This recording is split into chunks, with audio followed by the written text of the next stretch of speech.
اعوذ باللہ من الشیطان الرجیم، بسم اللہ الرحمن الرحیم۔ السلام علیکم سامعین۔ غرور کا انجام۔ ابلیس ناری مخلوق ہے، یعنی کہ آگ سے بنا ہے، اور انسان کی تخلیق سے بہت سال قبل سے ہی زمین پر رہتا ہے، لیکن اس کی عبادت اور عبادت گزاری کی وجہ سے خدا نے اسے آسمان پر بلا لیا اور فرشتوں کے ساتھ رہنے کی اجازت دی۔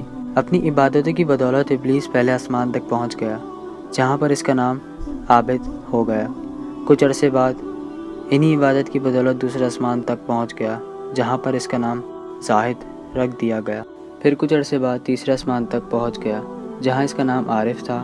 چوتھے آسمان پر ولی، پانچویں آسمان پر تقی، چھٹے آسمان پر خازن اور ساتویں آسمان پر عزازیل نام رکھ دیا گیا۔ ان سب کے علاوہ ابلیس 80 سال تک فرشتوں کی رکاب میں رہا، 40 سال تک جنت کا خزانچی رہا، یعنی جنت کے خزانے کا رکھوالی، 30,000 سال تک مقربین کا سردار رہا، 14,000 سال تک عرش کا طواف کرتا رہا۔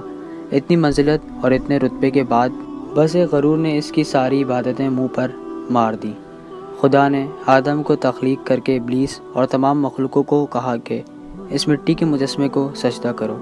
سب نے حکم پر عمل کرا، لیکن ابلیس نے انکار کر دیا اور کہا کہ میں آگ سے بنا ہوں اور یہ مٹی سے، میں اس سے بہتر ہوں۔ جس کے بعد خدا نے اس کو واپس زمین پر پھینک دیا اور کہا کہ عبادت وہ نہیں جس سے تو خوش ہو، عبادت وہ ہے جس سے میں راضی ہوں۔ اس غرور کا انجام یہ ہوا کہ جو زمین پر سب سے زیادہ عبادت گزار فرشتہ تھا، وہ آج اس دنیا میں شیطان مردود کے نام سے جانا جاتا ہے۔